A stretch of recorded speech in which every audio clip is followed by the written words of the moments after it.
Hermanos, vamos a continuar.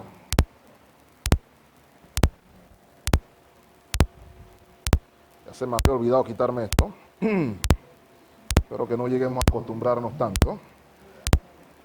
Vamos a continuar nuestra travesía a lo largo del libro de Jueces. La última vez que nos reunimos, hermanos, hace una semana, vimos que el pueblo de Dios, debido a su idolatría, debido al haberse olvidado de Dios, como ha sido la constante en el libro de Jueces, se vio en una fuerte opresión, una opresión diferente a todo lo que habían vivido hasta ahora, aun cuando el periodo fue de 7 años solamente. Sin embargo, los israelitas fueron oprimidos en estos 7 años más de lo que habían sido oprimidos hasta ahora. El ejemplo, la gráfica la pudimos observar en el versículo 6 del capítulo 6. Dice el texto que Israel empobrecía a causa de la opresión en Madián en gran manera. El pueblo de Israel se encontraba en una total indefensión, en un reconocimiento absoluto de su bancarrota. Y en esas circunstancias hacen lo que todos deberíamos hacer: clamar al Señor. Y el Señor responde de una manera diferente. Estaríamos normalmente acostumbrados a pensar que tan pronto el pueblo clamara, iba a aparecer en su corcel blanco el libertador con la espada en la mano a eliminar a todos los amalecitas, quienes eran los opresores en estas circunstancias.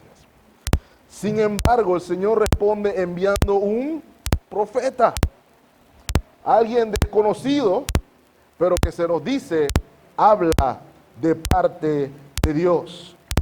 Y esta persona viene con un mensaje que es confrontador, un mensaje que les recuerda cuál es el motivo, cuál es la razón de su aflicción. Y lo pudimos ver resumido en el verso 10 del capítulo 6. No habían obedecido a la voz del Señor. Todo esto, hermanos, antes de que se llamara a quien iba a ser el libertador del pueblo. Y la lección inmediata que podemos ver es que es importantísimo reconocer nuestra situación. Es importante reconocer nuestra condición espiritual, de modo que podamos reconocer o valorar la buena nueva del Evangelio. La buena nueva del Evangelio es buena nueva cuando entiendo la mala nueva de mi condición sin Cristo. De modo que es lo que vamos a confirmar hoy. Porque en la sección que leímos esta mañana, vamos a ver los detalles del levantamiento o del llamamiento del juez, del libertador que el Señor iba a levantar. Y en nuestra oración, hermanos, que la palabra de Dios sea glorificada, Cristo revelado, y que estos labios falibles no sean impedimento a esa misma palabra infalible. Hermanos, a mediados del siglo XX, un teólogo llamado James Gray escribió un himno muy conocido. El título en inglés es Lord, send a revival. Señor, envía un avivamiento. Y la primera estrofa de ese verso o de ese canto dice algo como esto: envía avivamiento, oh Cristo, mi Señor, que vaya por sobre tierra y mar. Envíalo de acuerdo a tu amada palabra y sobre todo permite que comience en mí. El Señor va a iniciar una reforma espiritual en medio de su pueblo. Y esta reforma iba a iniciar desde su libertador. Y como esta reforma iba a iniciar desde su libertador, el avivamiento, lo vamos a ver, comienza precisamente con el libertador. Mi intención, mis amados hermanos, es que podamos observar 4 cosas en el llamado de Gedeón a partir de lo que leímos en nuestro texto, el cual se encuentra, como mencionamos, Jueces capítulo 6, versos del 11 al 24. Quisiera que observáramos quién hace el llamado. Segundo, que observáramos quién recibe el llamado. En tercera instancia, cuál es la esencia del llamado. Y finalmente, el resultado del llamado. Hemos titulado el mensaje esta mañana, hermanos, una promesa que trae paz. Una promesa que trae paz. Y primeramente, hermanos, vamos a, sin más preámbulos, enfocarnos en quién hace el llamado. Y eso lo pudimos observar ya la semana pasada en el verso 11. Léalo conmigo, hermano.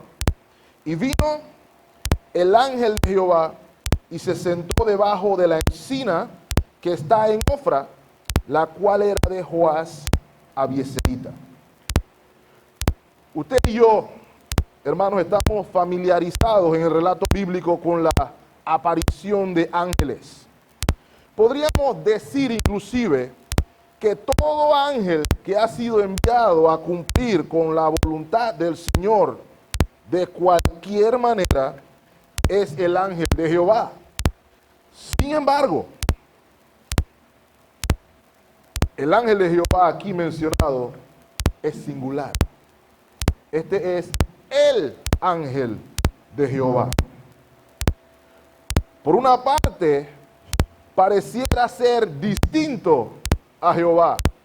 Por otra parte, parece ser el mismo Jehová. Note el versículo 12, por ejemplo.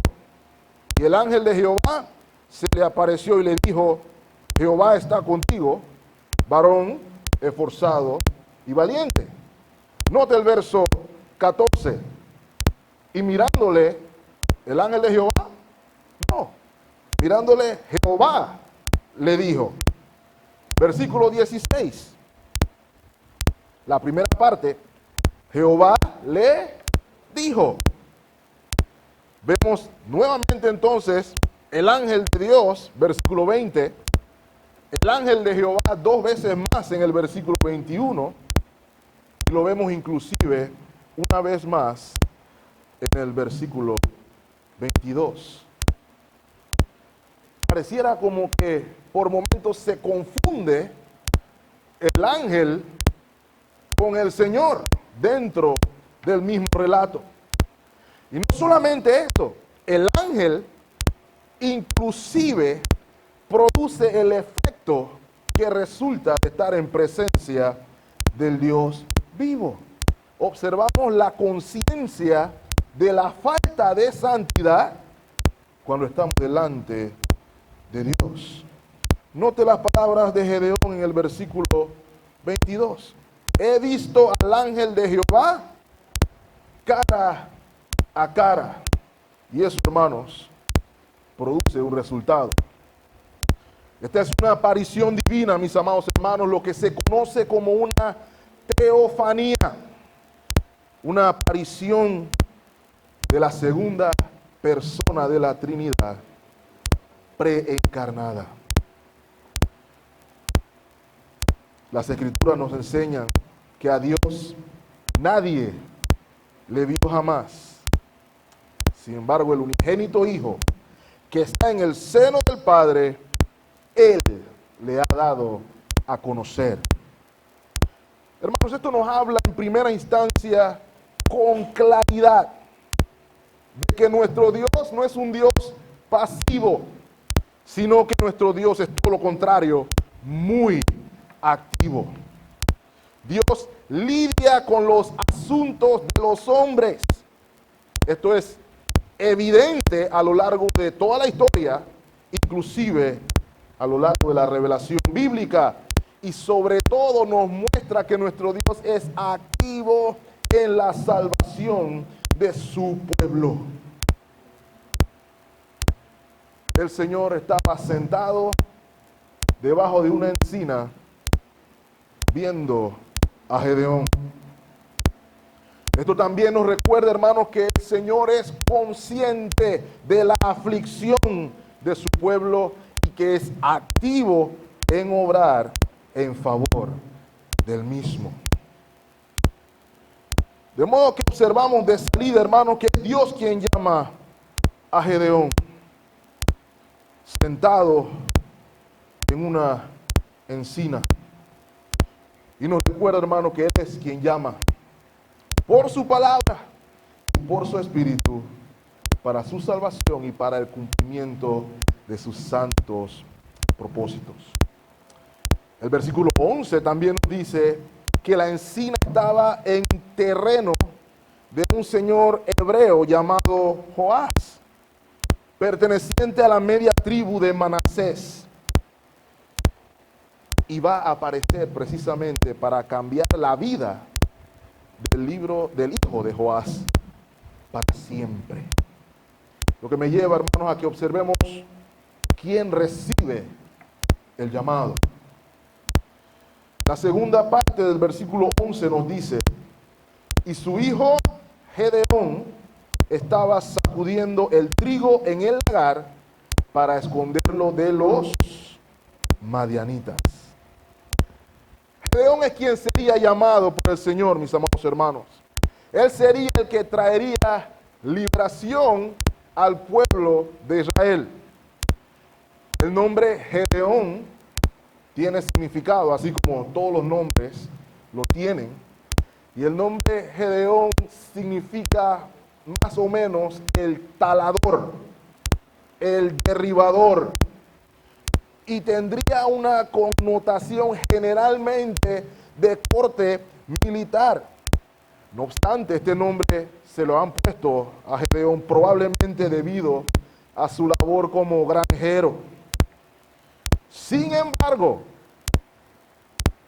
en virtud de la presencia del ángel del Señor, sería utilizado, como veremos más adelante, para talar, para cortar o derribar a los enemigos del Señor.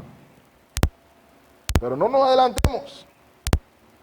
Antes de talar a los enemigos, este libertador se encontraba precisamente siendo víctima de la opresión. Y lo podemos ver en qué es lo que él estaba haciendo al momento. Dice el texto que Gedeón se encontraba sacudiendo el trigo en el lagar. Ahora, el lagar, muchos de nosotros no sabemos qué es. Es un hoyo que se cavaba en esa época para hacer el proceso de la fabricación del vino. Es en el lagar donde alguien entraba descalzo a pisar las uvas que después se iban a consumir. Eso era un lagar. Ahora, hay que notar qué hacía Gedeón sacudiendo trigo en un lagar. Y el texto nos dice que era para esconderlo o salvarlo de los madianitas. Y puede que para nosotros no sea común. ¿Alguno de ustedes ha sacudido trigo alguna vez? Es probable que no. ¿Alguno de ustedes ha estado en un lagar alguna vez? Es probable que no. Pero para poder entender lo que estaba sucediendo allí, es importante saber que el trigo se sacudía en un lugar abierto. Tenía que haber espacio. Se utilizaban bueyes, se utilizaban ciertas herramientas para sacudir el trigo. Hermanos, hemos de recordar que los israelitas estaban bajo opresión y los madianitas, o amalecitas, perdón, con los madianitas, estaban arrasando con todo, que el pueblo estaba haciendo ¿qué cosa? Inclusive escondiéndose en cuevas, tratando de preservar sus posesiones del saqueo constante. De modo que para no ser visto, Gedeón se encontraba en el hoyo del lagar y tenía que sacudir el trigo allí. Eso no solamente nos muestra el efecto de la opresión, sino también nos muestra el nivel de la pobreza en la que se encontraban. Si usted lee el libro de Ruth, sabrá que sacudir el trigo con palo era un indicio de que no había mucho que sacudir. De modo que aquí observamos una situación que pareciera atípica. Podemos ver en este acto de Gedeón la pobreza y la indefensión en la que se encontraba el pueblo de Dios. Y de hecho, nos hace hacernos la pregunta en esta mañana. ¿Te encuentras en el lagar hoy? ¿Te encuentras en un punto bajo en tu vida hoy a causa de la aflicción, a causa del sufrimiento que produce el pecado? ¿Te encuentras en ansiedad a causa del pecado? Hago la pregunta, hermano, porque las palabras de Gedeón en el verso 13 nos hablan de un corazón abatido. Note lo que dice el verso 13, un momento. Señor mío, si Jehová está con nosotros, ¿por qué nos ha sobrevenido todo esto? ¿Y dónde están todas sus maravillas que nuestros padres nos han contado diciendo, no nos sacó Jehová de Egipto? Y ahora Jehová nos ha desamparado y nos ha entregado en mano de los madianitas. Se puede percibir el desánimo, se puede percibir la ansiedad. Y hermanos, solamente hay una cura ante eso. Solamente la palabra de Dios trae esperanza en esta circunstancia. Acompáñenme al Salmo 119, versículo 25 primeramente. Salmo 119, versículo 25. Escuchen las palabras del salmista. Abatida hasta el polvo está mi alma. ¿Qué significa abatida hasta el polvo? Esa rima está hablando, hermanos, de una condición espiritual de ánimo baja. La palabra está diciendo aquí que el alma del salmista se siente pegada al suelo, al polvo. Pero ¿cuál es la oración del salmista? Seguidamente, vivifícame según tu palabra. Es la palabra la que vivifica. Es la palabra de Dios la que trae avivamiento. No las luces, no el humo y los efectos. Es única y exclusivamente la palabra de Dios. Note el versículo 28 del mismo Salmo 119 y perciban la sensación del salmista. Versículo 28, se deshace mi alma, ¿en qué cosa? En ansiedad. ¿Cuál es la oración? Seguidamente, susténtame según tu palabra. En esas circunstancias, en el punto más bajo en el que nos podamos encontrar, donde debemos recordar, la palabra del Señor es la que nos sostiene. Y hermanos, es esencialmente la palabra de Dios la que es clave en este pasaje. Ya vimos quién hace el llamado, ya vimos la condición espiritual del que recibe el llamado, vimos un poquito de quién es el que recibe el llamado. Y permítame entonces mostrarle brevemente, hermanos, cuál es la esencia entonces del llamado. Voy a pedirle que me acompañe al versículo 12.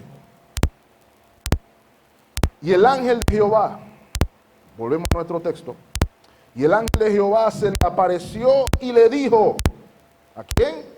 A Gedeón. Jehová está contigo, varón esforzado y valiente.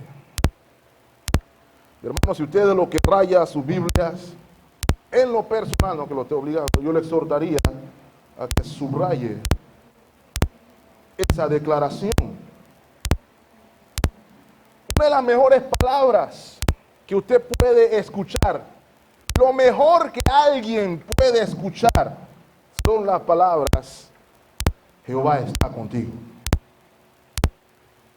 Esa frase es la que trae esperanza en nuestra aflicción, es la que trae fortaleza en virtud de nuestra vocación en servicio de su nombre. Jehová está contigo, varón esforzado y valiente. Ahora puede que usted le llame la atención inmediatamente el hecho de que Gedeón fuera llamado varón esforzado y valiente. Gedeón es alguien que de por sí, a lo largo de la historia bíblica, tiene fama de cobarde. Y por eso rechina un poco, por alguna razón, cuando escuchamos que el ángel del Señor le dice, Jehová está contigo, varón esforzado y valiente. La palabra que se traduce ahí, esforzado, la palabra que se traduce ahí, valiente, tiene varios significados. Y principalmente la implicación es militar, refiriéndose a la capacidad de alguien en el combate. Puede referirse también a la capacidad económica o el estatus social de alguien. De hecho, en el libro de Ruth, Boaz se le conoce así. Y automáticamente al leer el primer pasaje, el primer versículo, nos damos cuenta que ese no era la condición de Gedeón tampoco. ¿Ok? Algunos consideran también que pudo haber sido un gesto de cortesía de la época, un saludo informal. Mis hijos a veces me vacilan un poquito porque yo les digo a todo el mundo, doctor. ¿Cómo está, doctor? Hasta la gente que echa la gasolina en el carro le he dicho, lléneme el tanque, doctor. Y mis hijos me dicen, papá, ¿ustedes qué están haciendo? ¿Cuál es el punto? Que no son doctores. Pero me acostumbré, o mal acostumbré, como por cortesía, a elevar el estatus de la persona. Y algunos consideran que esto es lo que el Señor estaba haciendo con Gedeón, siendo cortés, siendo amable. Pero hermanos, es probable que para los madianitas Gedeón no se viera como un varón esforzado y valiente. Puede que para usted Gedeón no se vea como un varón esforzado y valiente. Pero eso no es el punto. No se puede separar el hecho de que Dios mismo es el que está hablando aquí. Y Dios no habla en balde. Dios no miente. De modo que usted y yo somos lo que Dios dice que somos. Si Dios dice que Gedeón es esforzado y valiente, Gedeón es esforzado y valiente. Ahora, esto es únicamente entendible en virtud de lo que Dios iba a hacer en Gedeón. Alguien lo pone de esta manera. Esto que vemos aquí, esto es lo que Dios lo destinó a convertirse y para lo que lo llamó a hacer. Dios había llamado a Gedeón a ser un varón esforzado y valiente. Todo esto es gracias a Dios. Todo esto es gracias precisamente a la frase que precede lo que acabamos de leer. Jehová está contigo. Si Jehová está con usted, usted es lo que el Señor dice que es. Ahora, esto nos lleva a que veamos la respuesta de Gedeón ante el saludo. Ya lo leímos en el versículo 13. Y se dieron cuenta cuando leímos, hermanos, que Gedeón tiene una especie de problema con ese saludo. Porque él está escuchando a un señor, y probablemente no lo mencioné, a estas alturas, hermanos, Gedeón todavía no sabe quién está hablando con él. ¿Ok? Él entiende que es un viajero que está pasando por ahí y lo saluda cordialmente. Aún así, Gedeón tiene un problema con ese saludo. El versículo 13 dice: Señor mío. Ahora, hermano, para ayudarnos ahí, ¿se dieron cuenta de ese Señor mío? ¿Cómo está escrito? Está escrito en minúscula. Y eso es para ayudarnos a entender que ahí al decir Señor, no se está refiriendo al Señor con mayúsculas. ¿Ok? Ese es el Señor con minúsculas. Él no sabe que es el ángel de Jehová. Eso lo sabe usted. Y lo sabemos yo, lo sé yo, perdón. Porque tenemos la historia terminada. ¿Ok? Así que tengamos paciencia con Gedeón.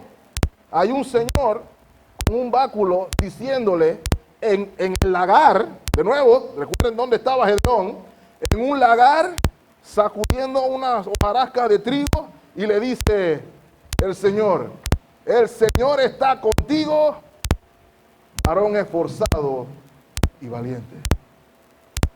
Probablemente Gedeón hubiera respondido como muchos de nosotros lo haríamos. Tú me tienes que estar vacilando. Esto no puede ser cierto lo que tú me estás diciendo. ¿Cómo que el Señor está conmigo? Tú no me estás viendo donde estoy yo ahora mismo. ¿Cómo que el Señor está conmigo?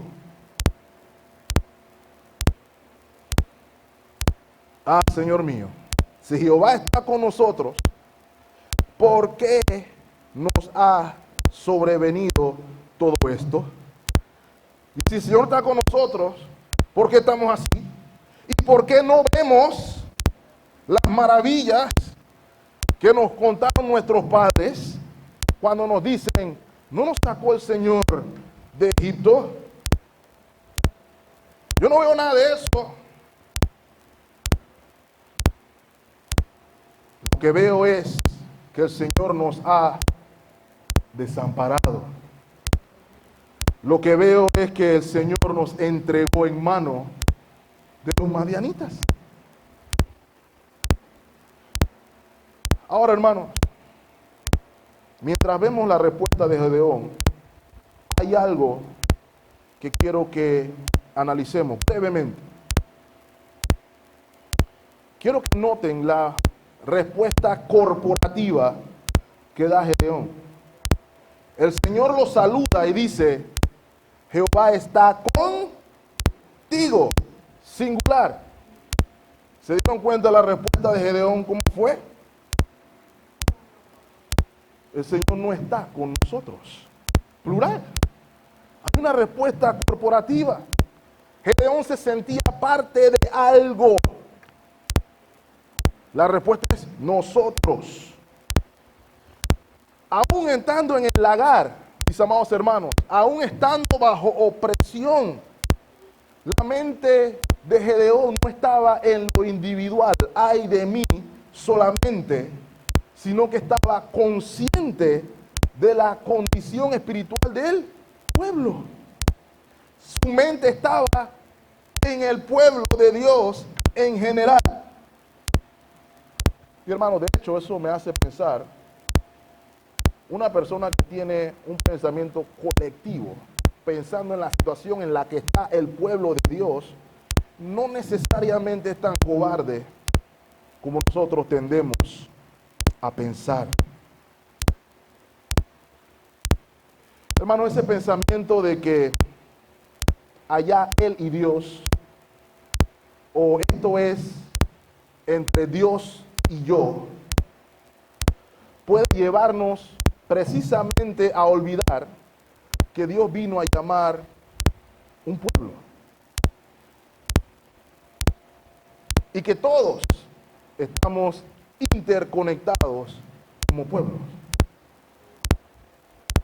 Esto es lo que nos muestra la mente o la mentalidad corporativa de Gedeón. Y vio la pregunta, ¿por qué? ¿Por qué? Y ahora, hermanos, este es clave a lo largo de todo el libro de Jueces. A lo largo de todo el libro de Jueces. Recuerde, piense por un momento, ya usted sabe cómo termina el libro. O puede saber cómo termina el libro. Pero pongámonos en la sandalia del israelita promedio. Generación va, generación viene y están en la lama, sufriendo opresión, sufriendo persecución. Y la pregunta que se hace Gedeón y todo el pueblo, y que muchas veces nos hacemos nosotros, ojo, es ¿por qué? ¿Por qué? ¿Por qué está pasando todo esto? ¿Dónde están las maravillas del Señor? Usted puede inclusive preguntarse, mi amado hermano, ¿por qué está la iglesia así? Escuché que en 1960 y tanto esta era la iglesia más grande de nuestra convención y de nuestra asociación, y se veía la gente llegar, lista de miembros de 300, de 400, y ahora de a milagros como 35. ¿Dónde está el Señor? ¿Qué está pasando? ¿Por qué? ¿Por qué?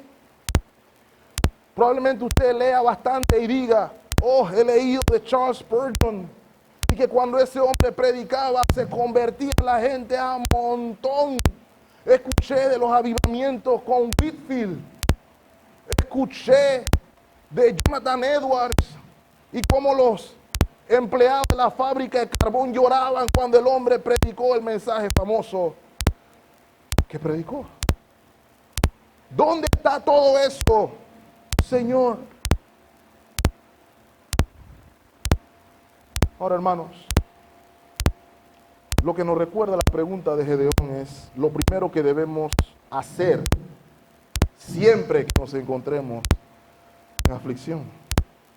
Y hay que considerar la realidad espiritual del pueblo de Dios. Usted recuerda lo que leímos en el versículo 10 del capítulo 6, ¿cierto? El profeta llegó a decir algo. El profeta dijo, ¿por qué estaban así? Que porque no habían obedecido a Dios. Se habían olvidado de Él. Ahora les pregunto yo, hermanos, ¿será que Gedeón no sabía? ¿Será que Gedeón no sabía o no había escuchado lo que dijo el profeta? O más bien, puede ser algo similar a lo que les voy a mencionar. ¿Usted ha visto alguna vez un padre regañando a un hijo y el hijo dice algo como esto? ¿Por qué eres así conmigo? ¿No has escuchado? ¿Por qué me estás tratando así? ¿Por qué me estás regañando?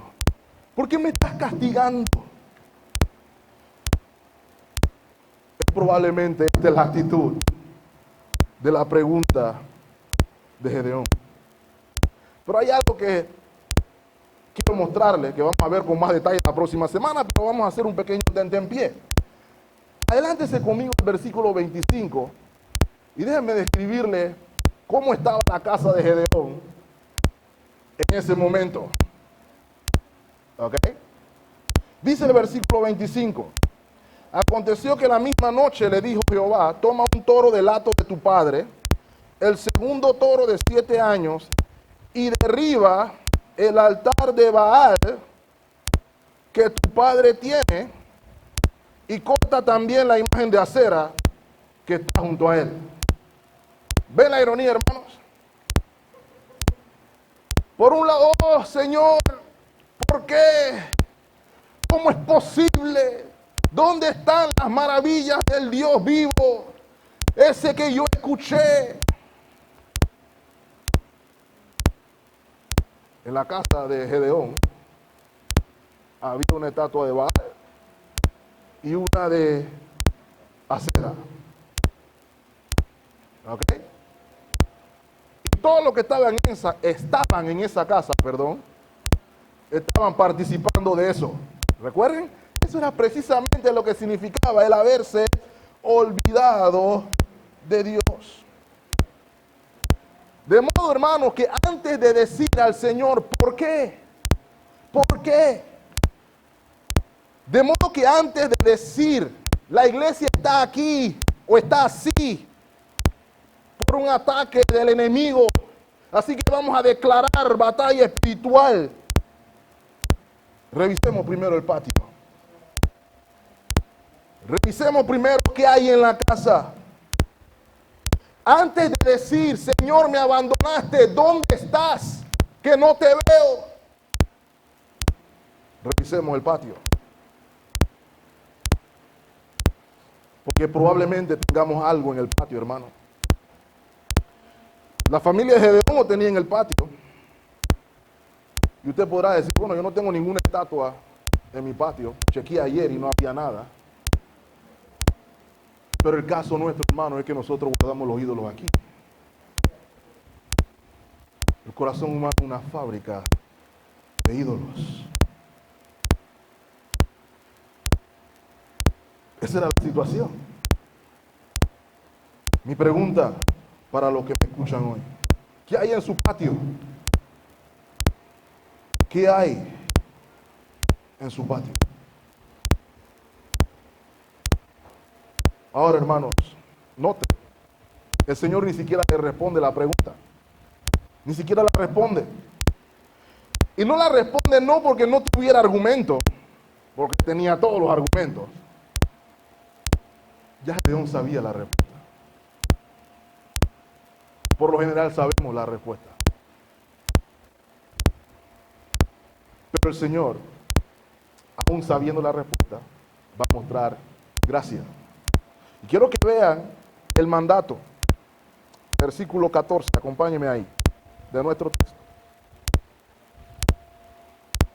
Y mirándole, Jehová le dijo, ve con esta tu fuerza y salvarás a Israel de la mano de los madianitas. ¿No te envío yo?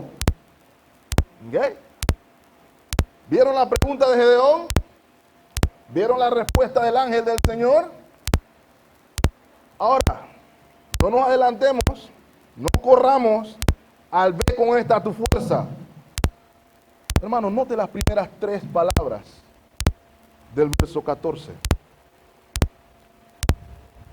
Y mirándole Jehová. Y mirándole Jehová. En la lectura eso se nos puede ir rápido, hermano, pero eso que está pasando ahí es clave. Esto está hablando aquí de la mirada en gracia y en misericordia de parte de Dios. El Señor sabía por qué estaban así, aunque Gedeón dijera que no supiera. Él sabía por qué estaban así. Pero el Señor lo mira de manera diferente. Marcos 10:21 nos habla del relato del joven rico. Y el versículo 21 nos habla de cómo el Señor miró al joven. Y usted pensaría que si hubiera mirado, mira a este hombre. Pero dice el versículo 21 donde se ve la actitud del Señor Jesús diciendo, mirándole, le amó. Ese joven acababa de decir que él cumplía toda la ley y guardaba todos los mandamientos y todo lo demás. ¿Qué me falta? El Señor sabía lo que le faltaba. Pero no te dice, mirándole, le amó. Hermanos, lo leímos en el Salmo 33. Vuelva conmigo al Salmo 33, un momentito, verso 18. He aquí, el ojo de Jehová está sobre quiénes, sobre los que le temen. ¿Quiénes son los que le temen según este texto? Sobre los que esperan en su misericordia. ¿Y para qué están los ojos del Señor sobre ellos? Versículo 19. Para librar sus almas de la muerte. Y para darle, ¿qué cosa? Vida en tiempo de hambre. Hermanos, esa es la mirada que el Señor tuvo sobre Gedeón. Y esa es su mirada para con su pueblo y para los que confían en Él. Vemos entonces la segunda parte enfocándose en el mandato mismo, en el llamado mismo. Y hermanos, quiero recordarle algo antes de que veamos ese llamado. Todos aquellos que están en Cristo por llamamiento. Están en Cristo no por iniciativa propia, sino porque Dios tomó la iniciativa. Todos los que están en Cristo son por llamamiento. El teólogo Augustus Toplady dice lo siguiente, escuchen hermanos. Todas las religiones, excepto una, te obligan a hacer algo que te recomiende ante Dios o que te haga ganar puntos ante Dios, podemos decir. Es únicamente la religión de Cristo la que se opone a todo lo demás. Cuando afirma que somos salvos y que hemos sido llamados con un llamamiento santo, no según nuestras obras, sino según el propósito y la gracia del Padre, la cual nos fue vendida en base a ciertas condiciones para que seamos nosotros los que llevemos a cabo la obra, sino que nos fue dada en Cristo antes de que el mundo fuera. ¿Qué quiere decir esto, hermano? ¿Por qué lo leí? Si usted está en Cristo, quiere decir que usted está llamado a servir al Señor. No solamente como miembro de la iglesia local, que eso se sobreentiende, pero también en su día a día, en su casa, en su escuela, en el trabajo, donde sea que el Señor lo haya puesto. Si Él lo llamó, eso significa servicio al Señor. De modo que dice el versículo 14, mirándole Jehová le dijo, ve con esta tu fuerza y salvarás a Israel de la mano de los madianitas. ¿No te envío yo? Podríamos leer, estoy enviando yo. Ahora la pregunta es obvia, hermanos. ¿Con qué fuerza debía ir Gedeón? ¿Con qué fuerza debía cumplir con la vocación con que fue llamado? Y puede que si usted lee este pasaje con ligereza, se sienta tentado a decir, bueno, ahí está diciendo el Señor que vaya con su fuerza. Pero ¿con qué fuerza es, mis amados hermanos? Yo le puedo añadir desde ya que es con la fuerza de aquel que está con él. Recuerden la frase clave aquí, hermanos. Jehová está contigo. Pero debemos ser honestos. Así como la mayoría de nosotros no piensa así, Gedeón tampoco pensaba así en primera instancia. Lo vemos en la respuesta en el verso 15. De nuevo vemos la frase. Entonces le respondió, Señor mío, miren, ¿con qué salvaré yo a Israel? He aquí que mi familia es pobre en Manasés y yo el menor en la casa de mi padre. ¿Lo ve ahí, hermano? Él estaba pensando en qué fuerza. En la de él y en sus calificaciones, lo que él consideraba que podía ser algún mérito suyo. Y se basó, hermano, en todos los parámetros humanos para definir el éxito. He aquí, mi familia es pobre en Manasés. Y aquí tenemos un detalle adicional, ¿verdad? Vimos que Gedeón era de la tribu o la media tribu, pudiéramos decir así, de Manasés. Y su papá era de los abiezeritas. Bueno, lo que nos está diciendo aquí es que los abiezeritas estaban en la lama. Eso es lo que estaba diciendo Gedeón. Señor, mi familia, mejor dicho, es pobre en Manasés. ¿Ok? De toda la tribu de Manasés, los abiezeritas estaban más en la lama que el resto. ¿Ok? Y hermano, esto es tomando en consideración que estaban bajo opresión, que ya hablaba de pobreza, hermanos. ¿Ok? Pero no termina ahí. Mi familia es la más pobre y yo soy el menor en la casa de mi padre. ¿Ok? Yo soy el menor de la casa de los pobres, así que yo soy por ende el que está más en la lama de los que están en la lama. Porque él no era el primogénito. ¿Ok? Búscate otro, Señor. No puedo ser yo. Yo no sé qué usted está hablando. No puedo haber sido yo. Yo no puedo salvar a ningún Israel. Mira mi condición. No tengo ningún mérito. De hecho, el último en que usted pensaría llamar como caudillo para liberar al pueblo, hubiera sido Gedeón. Gedeón literalmente era nadie. Y mucho menos de acuerdo con el estándar de nuestra sociedad. Hermanos, sin duda esto puede recordarle el llamado de alguien famoso también. Éxodo capítulo 3. Dios llama también a Moisés en una situación similar. Y nota el versículo 11 de Éxodo 3.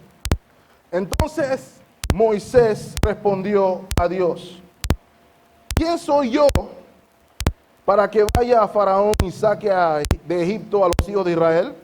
¿Ve la pregunta? ¿Quién soy yo? ¿Quién soy yo? Pero miren la respuesta en el versículo 12. Y ven la redundancia de la clave aquí, ¿verdad? Y él le respondió, el Señor le respondió: ve, ¿por qué? Porque yo estaré contigo. Y esto, no de ahí, hermano, y esto te será por señal de que yo te he enviado. Cuando hayas sacado de Egipto al pueblo, serviréis a Dios sobre este monte. Contrástelo con la respuesta de Gedeón. Volvamos al capítulo 6, versículo 16. Jehová le dijo: ciertamente yo estaré contigo y derrotarás a los madianitas como un solo hombre. Es como si el Señor dijera, o no el Señor, es como si Gedeón dijera, Señor, yo no soy nadie, ¿por qué me estás llamando a mí? Y es como si el Señor respondiera, ¿y? ¿Tú crees que yo no sé que tú no eres nadie? Ese es precisamente el punto. Hermano, note que la respuesta del Señor no es, Gedeón, no hables así. Tú eres especial. Tú eres un campeón. Tú eres un ganador. Eleva tu autoestima. Tú eres cabeza y no cola. Esa no fue la respuesta del ángel del Señor. El ángel del Señor estaba consciente de que Gedeón no era nadie. Gedeón estaba consciente de que él no era nadie. Es ahí, hermanos, donde el Señor obra mejor. La respuesta es única. Yo estoy contigo. Ese es todo lo que tú necesitas saber. Hermano, permítame decirle algo. Si para usted escuchar la frase el Señor está contigo no es suficiente en medio de las circunstancias que usted se esté enfrentando, usted no conoce al Señor. Y mire que lo dije categóricamente, hermanos. Si la frase el Señor está conmigo no es suficiente, yo no conozco al Señor. Porque precisamente Él usa este método. Él obra con aquellos que no son nadie, para que no haya duda de quién es la gloria. Por eso Él llama a los Moisés de la vida, llama a los Gedeones del patio, lo llama al Eugene y lo llama a usted. Mira, hermano, ¿quién es usted? ¿Quiénes somos? No hay duda entonces de quién debe ser la gloria. La gloria es de Él. Porque su poder se perfecciona en nuestra debilidad. Porque todo lo podemos en Cristo que nos fortalece. La gloria fue, es y siempre será por todos los siglos de la bolita del mundo de Él. Y hermanos, esa es nuestra fuerza. Eso es lo único que usted y yo necesitamos. No importa quién se sume, no importa quién se reste, importa quién está contigo. Eso fue lo que se le dijo a Gedeón. Ciertamente, te aseguro, yo estaré contigo. Y era en esa fuerza la que Gedeón debía ir en obediencia al mandato. Y hermanos, en esa fuerza que usted y yo respondemos al llamamiento de Dios y obedecemos el llamado de Dios. Acompáñeme a Salmo 18. Salmo 18.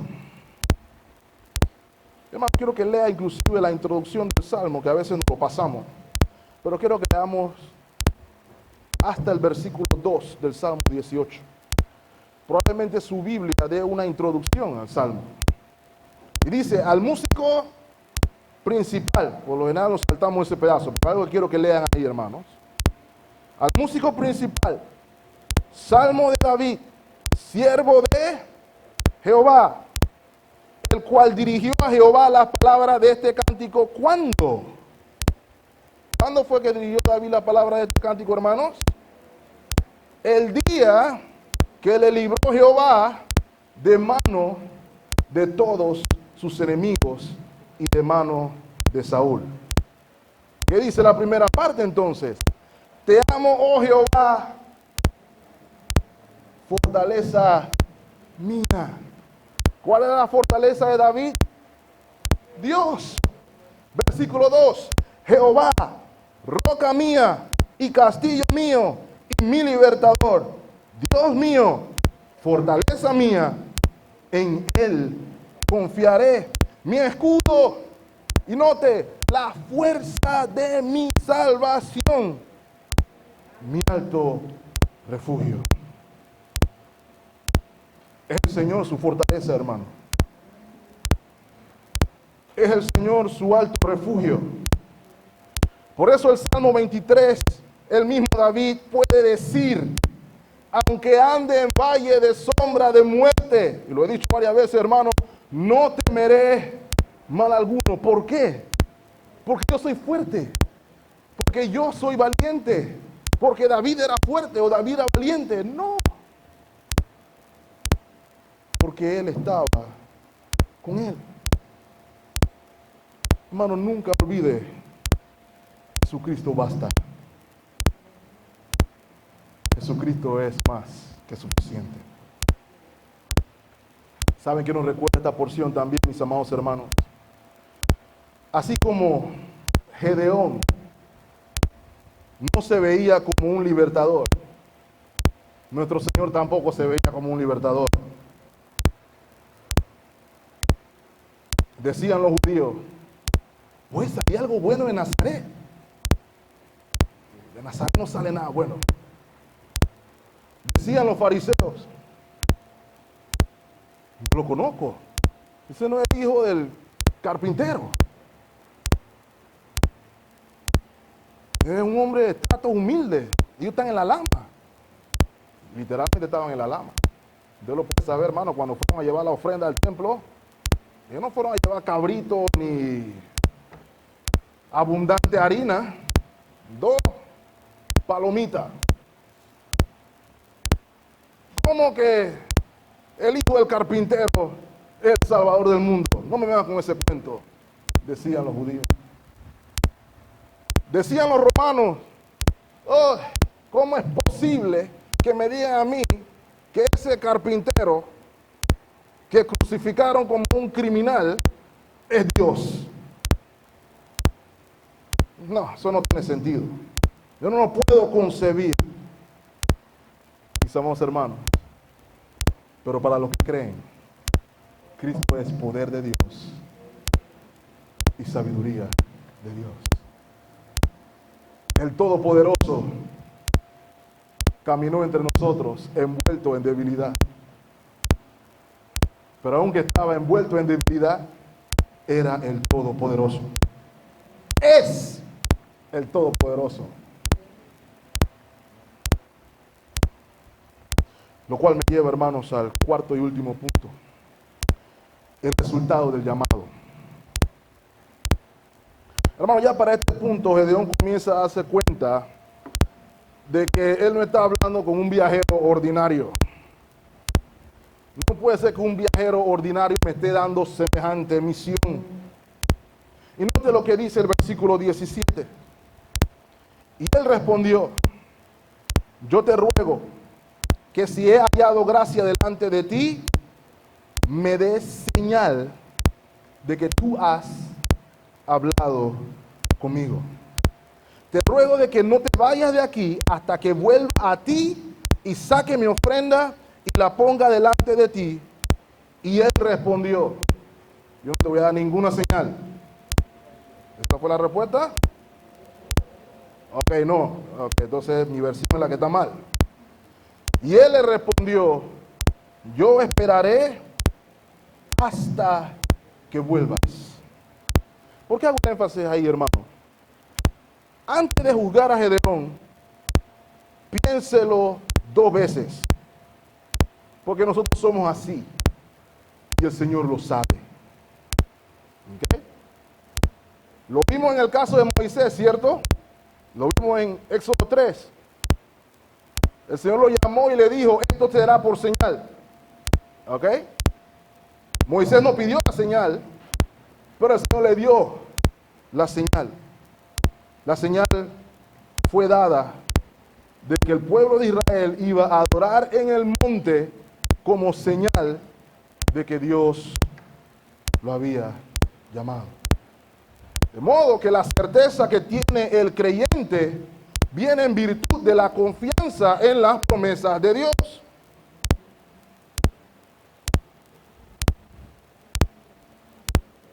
De modo que nosotros también necesitamos ser recordados. Recuerden, este Gedeón está en el lagar, está pasando la de Caín. ¿Por qué decimos la de Caín? Ese es otro tema.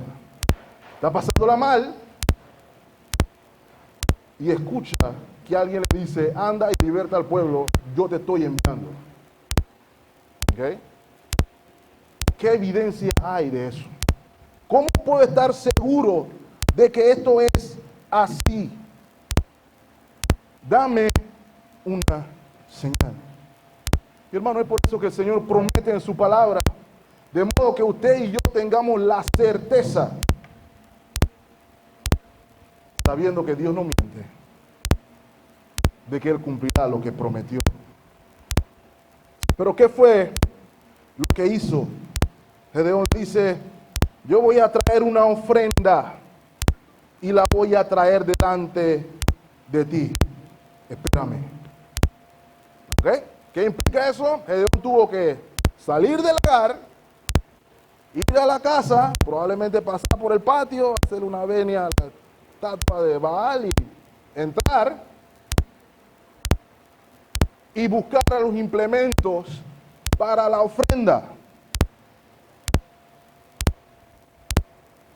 Y hermanos,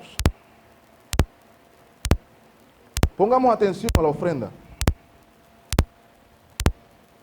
Versículo 19, entrando Gedeón preparó un cabrito y panes sin levadura de una efa de harina, y puso la carne en un canastillo y el caldo en una olla, y sacándolo se lo presentó debajo de aquella encina al ángel de Jehová,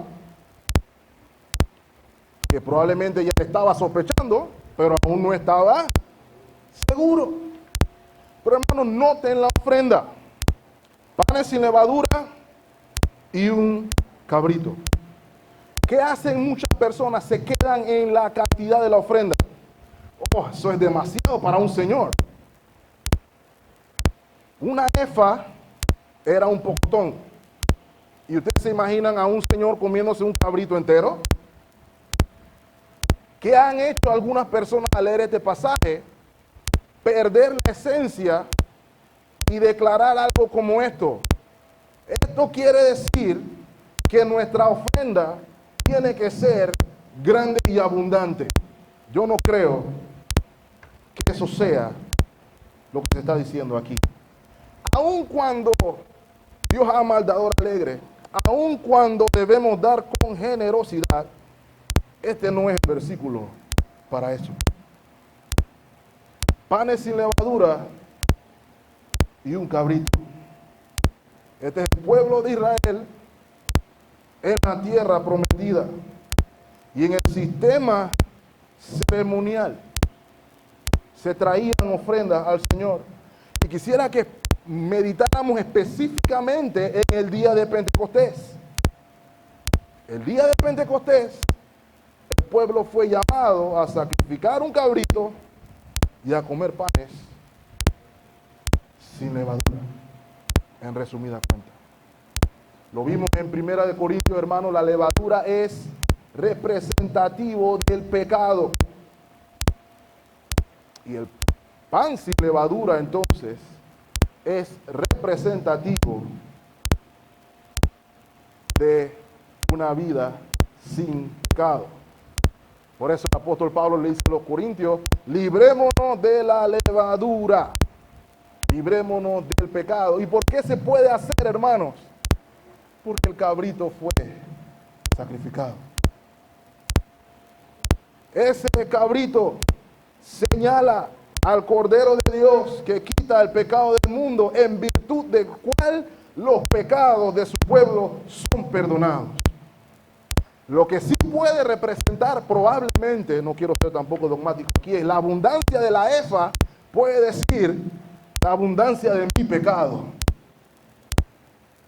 No obstante, la grandeza de nuestro Salvador es aún mayor. La obra o la ofrenda de Gedeón apunta a la obra de nuestro Señor Jesucristo en favor de su pueblo. Note el versículo 20. Entonces el ángel de Dios le dijo: toma la carne y los panes sin levadura y ponlos sobre esta peña y vierte el caldo. Y él lo hizo así. ¿Y qué hizo el ángel de Jehová? Extendió el báculo que tenía en su mano, tocó con la punta de la carne los panes sin levadura y subió fuego de la peña, el cual consumió la carne y los panes sin levadura, y el ángel de Jehová desapareció de su vista. Esta es la señal de que la ofrenda fue agradable. Esta es la señal de que la ofrenda es aceptada. Y hermanos, no nos confundamos, no es la cantidad de lo que usted trae al plato lo que representa su condición delante de Dios. Es la obra de Cristo lo que representa su posición delante de Dios. Hermanos, solamente la ofrenda de Cristo es aceptada por Dios. Usted no está en paz con Dios si no es por la obra del Hijo. Le digo más, usted no puede conocer a Dios aparte de Cristo. A través de la obra de Cristo que reconocemos a Dios. Eso es lo que está señalando esta ofrenda aquí. Por eso el mensaje del Evangelio no es Cristo te ama y tienes un plan maravilloso para tu vida. El mensaje del Evangelio no es ven a Cristo y no vas a tener nunca un problema. El mensaje del Evangelio es Cristo murió por ti para que tengas paz para con Dios. Miren en el versículo 22, hermanos. Cuando él vio que el fuego subió y el ángel desapareció, versículo 22. Viendo entonces Gedeón que era el ángel de Jehová, dijo, mayúscula, minúscula ahora. Ah, Señor Jehová. Ya no dijo Señor mío, Señor Jehová, que he visto al ángel de Jehová cara a cara. Oh, hermano, y note la sensación agridulce. Sí, su llamado fue confirmado. Sí, tenía certeza de que Dios le dio la señal de que él lo había llamado a ir a libertar al pueblo. Sin embargo, también fue consciente de que estaba en la presencia de Dios. Y el resultado de estar en la presencia de Dios, hermano, no es orgullo, sino humildad. La Escritura enseña que no hay nadie que pueda ver a Dios y viva. Y dice Gedeón, oye, ¿cómo es posible? Estaba en presencia del Señor, voy a morir. Probablemente lo mismo sintió Isaías. Porque, hermanos, cuando estamos en presencia de Dios, nos damos cuenta de qué tan pocos santos somos nosotros. No hay espacio para el orgullo. En ese momento nadie quiere declarar, nadie quiere decretar nada, porque se da cuenta de que precisamente no es nada delante de Dios. Y hubo algo de temor en Gedeón. Pero, hermano, note lo que dice el verso 23 y verso 24.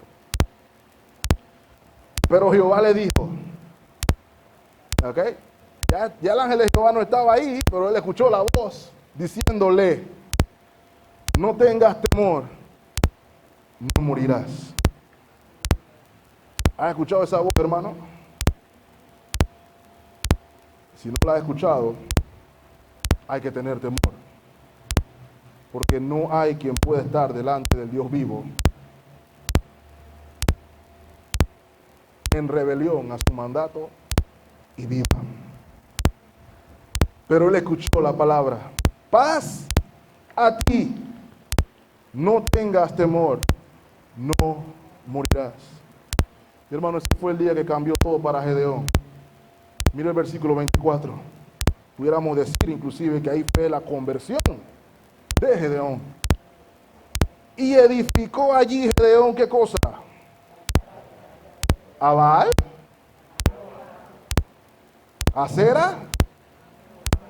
A Jehová. ¿Y cómo lo llamó, hermanos? Jehová Salón. Oh, Jehová es paz, el cual permanece hasta hoy en Ofra de los abiezeritas. Y lo que quiere decir el autor es que la paz de Dios es eterna.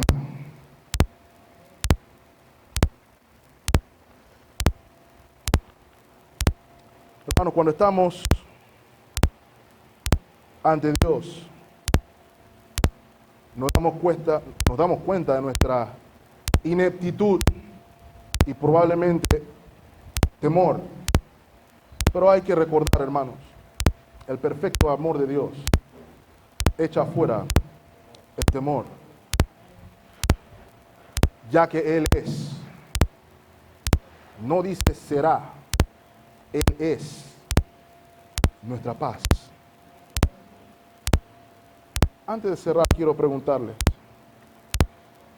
Él es su paz. ¿Es Cristo su paz? ¿Te encuentras en oposición contra Dios? Si es así, si Él no es tu paz, y te encuentras preguntándote por qué,